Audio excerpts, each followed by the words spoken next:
ছবিটা ভাঙলেন কেন আপনি? আমি ইচ্ছে করে তো ভাঙি নাই, হাত থেকে পড়ে গেছে। হ্যাঁ, সেটা তো বোঝাই যাচ্ছে। এই পুরো বাড়িতে আমার মায়ের একটা চিহ্ন তো আর বাকি রাখলেন না আপনারা। শেষ একটা ছবি ছিল, সেটাও ভেঙে ফেললেন। এভাবে কেন বলতেছো বাবা? আমি ইচ্ছে করে কেন ভাঙবো বলো তো? না, আমি বুঝতেছি তো, আমি খুব ভালো করেই বুঝতেছি। আপনারা যে সব প্ল্যান করে করতেছেন না, সেটা আমি খুব ভালো করেই বুঝতেছি। প্ল্যান করে করতেছে মানে? এটা আবার কোন ধরনের ল্যাঙ্গুয়েজ? প্লিজ ইরফান, রাগ করো না বাবা। হইছে, মাফ করেন। আপনারা তরদ দেখাইতে হবে না।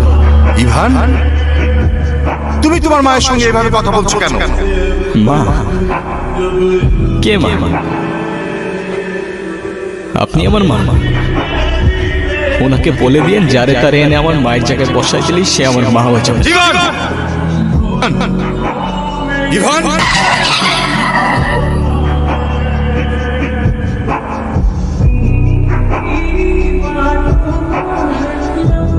নাম কি? নূপুর। এভাবে একা রাস্তায় দাঁড়িয়ে আছেন কেন? কোনো সমস্যা? আচ্ছা, আপনি কোন দিকে যাচ্ছেন? জানি না। কেন? না, এমনি। আপনি কোথায় যাচ্ছেন? রূপগঞ্জে। আপনি চাইলে আমি আপনাকে ড্রপ করে দিতে পারি। আচ্ছা, আপনি কি পালায় আসছেন নাকি? আপনার যদি এরকম মনে হয়, আপনি আমাকে নামিয়ে দিতে পারেন। আরে ধুর, কি যে বলেন না। ফাঁকা রাস্তা, একা একটা মেয়ে মানুষ, তার উপরে আবার বিয়ের সাজে। আপনাকে ধন্যবাদ বলে ছোট করব। আপনি সত্যি আমার অনেক বড় উপকার করলেন। আচ্ছা, আপনি এখান থেকে তাহলে কোথায় যাবেন? আমার একটা ফ্রেন্ড আছে। ঠিক আছে, আল্লাহ হাফেজ। আপনি আবার এদিকে একা একা চলে আসছেন কেন? আপনার ফ্রেন্ড আছে নাই? আপনিও কি ফলো করতেছেন আমাকে? আমিও ফলো করতেছি আপনাকে। না না, আপনার গাড়িতে ফেলে আসছিলাম না? Yes ma'am. আর আমাকে ডাউট করার জন্য শুক্রিয়া। আল্লাহ হাফেজ। একটা কল করা যাবে? হ্যালো, আমি নূপুর। তোমার নাম্বার কি হয়েছে? বাসায় ফেলে আসছি। আমি তো রূপগঞ্জে। তুমি কোথায়? তুমি চলে আসছো, কিন্তু আমি তো রূপগঞ্জ নাই এখন। সকালে আমি অপুর সাথে কদমতলি আসছি। তোমাকে না কালকে বললাম আমি রূপগঞ্জে আসতেছি, তো আমি এখন একা কি করবো এখানে? আরে আমি তো আছি, টেনশন করো না। তুমি এক কাজ করো, শ্যামপুর স্টেশনে আসো, ওইখান থেকে আমরা একসাথে পালাই যাবো। আচ্ছা ঠিক আছে। আপনি কি আমাকে একটু শ্যামপুর স্টেশনে পৌঁছে দিতে পারবেন? ওকে, চলো চলো। আপনার কল আসতেছে, কলটা ধরেন। কি হলো, থামলেন কেন?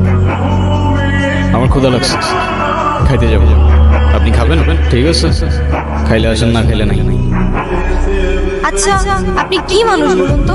একটা মেয়ে না করলো আর সাথে সাথে তাকে রেখে চলে আসলেন। আপনি জানেন না মেয়েরা একটু লাজুক প্রকৃতির হয়? আপনি তো আরো 2-3 বার জিজ্ঞেস করতে পারতেন, তাই না? আপনার ভাগ্যটাও ভালো, আমি আপনাকে 2 বার জিজ্ঞাসা করছি। তা না হলে একবারের বেশি 2 বার আমি কাউকে বলিনি। ঠিক আছে, তাহলে আই গেস আমাদের জার্নি এখানেই শেষ। আপনাকে রাস্তায় অনেক সময় অনেক কথা বলে ফেলছি, কিছু মনে করেন না। আরে ধুর, কি বলতেছে? আমিই তো উল্টা আপনার ঝামেলা বাড়ালাম। আরে প্যারা নেই, চিল। আচ্ছা, আপনার বয়ফ্রেন্ড কই? ও আসে না? আসছে হয়তো। আচ্ছা, আপনার ফোনটা একটু দেন। কি হয়েছে, তুমি কল ধরতেছো না কেন? আমি স্টেশনে এসে দাঁড়ায় আছি, তুমি কই? তুমি চলে আসো, আসলে একটা প্রবলেম হয়েছে। প্রবলেম মানে? কি হয়েছে? আসলে দেখো, বাসায় সব জানাইছি। আমরা বলতেছে যে মেয়ের বাপ মায়ের পরিচয়টাই নাই, সেই মেয়ের আমি ঘরে তুলতে।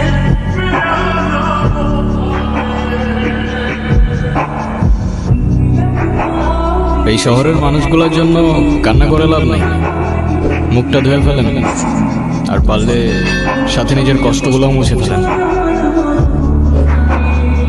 আচ্ছা, আমার সাথে বারবার কেন এমন হয় বলতে পারেন?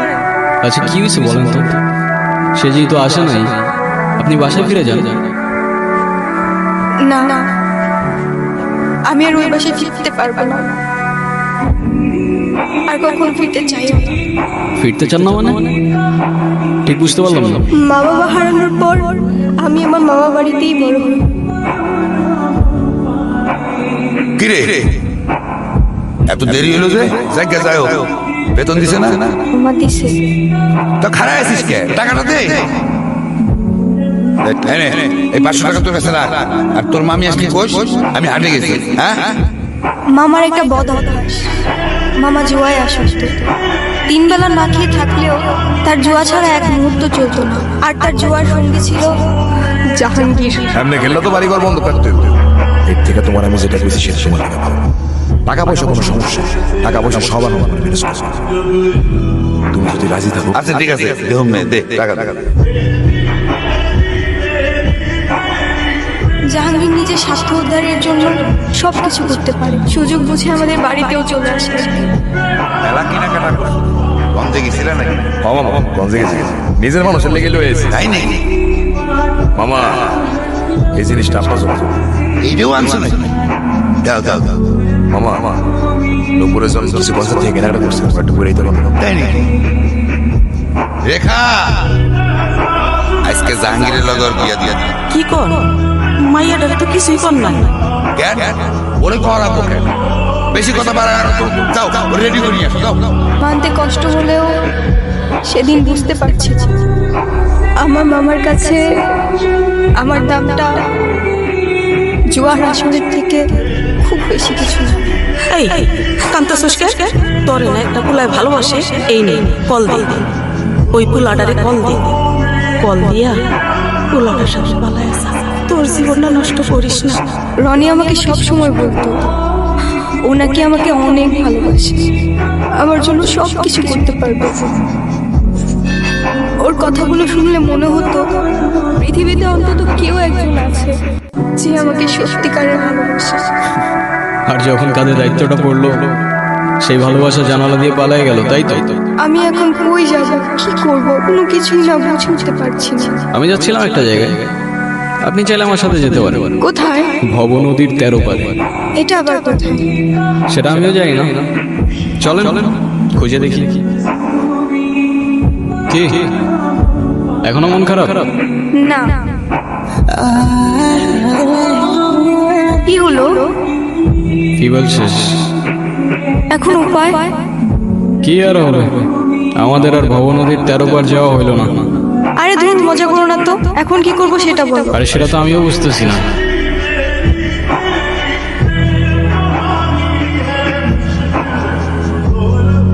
মোস্তফা কে? আমার বাবা।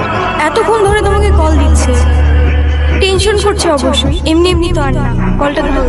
ছোটবেলা থেকেই বাবাকে দেখতাম প্রচন্ড ব্যস্ত, এই কাজ ওই কাজ করতে করতে আমাদের জন্য তার কাছে এতটুকু সময় থাকতো না।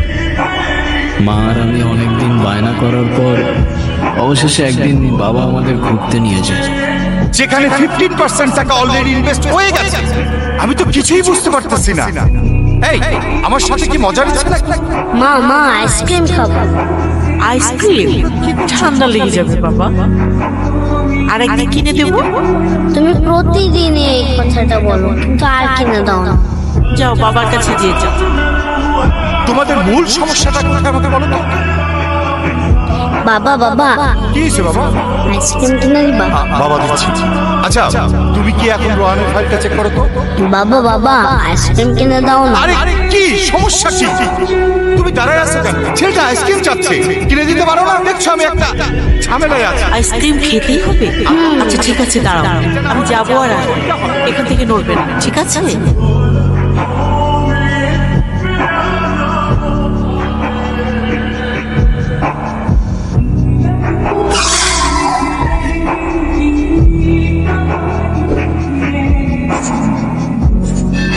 আজও যখন দিনটার কথা ভাবি, মনে হয় বাবার দেওয়া সেই সময়টা হয়তো বাবা কষ্ট করে না দিল। সেদিন আমিও মায়ের সাথে রাস্তার ওপাশে গেলে হয়তো মা আর আমি আজও একসাথেই থাকতাম। মা যাওয়ার পর থেকে বাবা আর আমার দূরত্বটাও বাড়তে থাকে। আর শুরুটা হয় বাবার সেকেন্ড বিয়েটা নিয়ে, যেটা আমি কোনোদিনই অ্যাকসেপ্ট করতে পারি। আচ্ছা তোমার ফোনটা একটু দিবা, মামিকে ফোন করে জানাই আমি ঠিকঠাক আছি।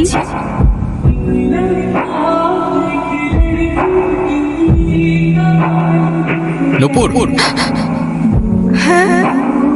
চলো সকাল হয়ে গেছে, যেতে হবে।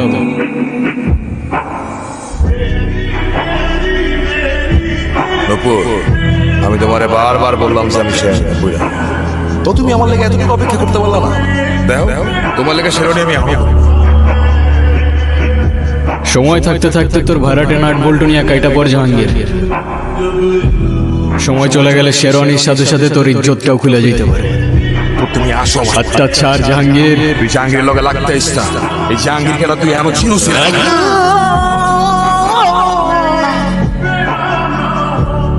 তোর মতো জাহাঙ্গীর প্রত্যেকটা গলির মনে জঞ্জালের মতো পড়ে থাকে, চেনার প্রয়োজনই মনে করি। এই, ছুরিটা নামা, ছুরিটা নামা।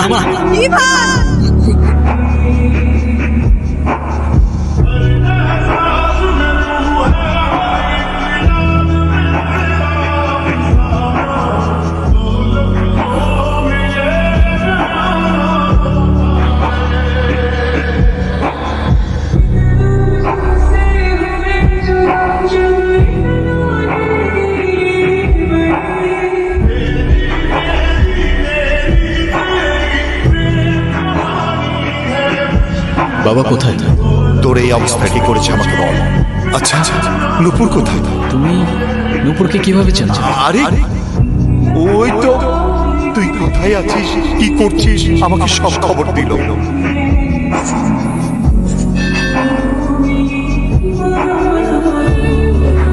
তারপরে সকালে এসে তোর এই অবস্থা দেখলাম। এখন বল, তোর গায়ে কে হাত দিছে?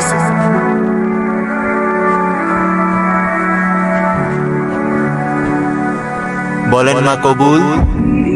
আরে বলো না কবুল, আমাদের সে কখন বলে ফেলাইছে, বলে ফেলে ক মা ক। আমি কবুল বলবো না, আমি ওনাকে বিয়ে করব না। বিয়ে করবি না মানে?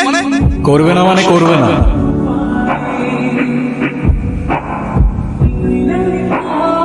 তুই আবার এনেছিস ওরে, আজকে আমি।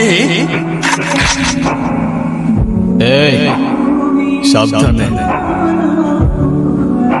তোর জবানের চেয়েও ট্রিগার ফার্স চলে। একবার চেপে দিলে তোর কথা আর আমার কান পর্যন্ত পৌঁছাবে না ভাই। বাবা, এই জাহাঙ্গীর আমার সহজ সরল ভাগ্নিটারে ভয় ভীতি দেয়, আজকে বিয়ে করতে আইছে। তোমরা আইছো খুব ভালো হয়েছে। আমারে বাঁচাও বাবা, আমারে বাঁচাও। এ বসে তুই আমার লোক পটি নিতেছিস? তোর ভাগ্নি সেটা বিয়ে দেওয়ার কথা বলে তুই আমার কাছ থেকে 1.5 লাখ টাকা নিছিস। এর আগে কত টাকা নিছিস তুই মনে আছে? তুই এখন তোর ভাগ্নির লোক আমার বিয়ে দিবি আর নালে টাকা দিবি, কি করবি ক? ছি মামা, তোমার কি এতটুকু লজ্জা করেন? ছোটবেলা থেকে তোমাদেরকে আমি আমার বাবা মার জায়গায় দেখতাম, আর সেই তুমি। একটা মানুষ এতটা স্বার্থপর হয় কি করে? আপনার নিজের মেয়ে হলে এটা করতে পারত? যেই মানুষটা আপনাদের জন্য এত কষ্ট করত, তার পরিশ্রমের সব টাকা আপনার হাতে তুলে দিল, সেই মানুষটাকে আপনারা টাকার জন্য বিক্রি করে দিচ্ছিলেন। পারেনও আপনারা। বাবা, আমার ভুল হয়ে গেছে, বড় ভুল হয়ে গেছে, আমার মাফ করে দাও বাবা। আমার কাছে আছে, যার উপর জুলুম করছেন তার কাছে মাফ চাই। আমারে মাফ করে দে বাবা, আমি বড় ভুল করে বলেছি, আমারে মাফ করে দে। আমার টাকা কি হবো? টাকা মানে? টাকা মানে কি? তোর কত বড় সাহস, তুই আমার ছেলে গায়ে হাত তুলছস? তুই যে এখনো চিন্তা হয়ে আমার সামনে দাঁড়ায় আছিস না, এটাই তোর সাত কপালে ভাগ্য। শুনেন আব্বাস মিয়া, আপনার মেয়ে এখন থেকে আমার মেয়ে হয়েই থাকবে। যেদিন আপনি আপনার স্বভাব চরিত্র পরিবর্তন করতে পারবেন, সেদিন এসে মেয়েটাকে দেখে যাবেন। আমার বাড়ির দরজা আপনার জন্য খোলা থাকবে। আই মা।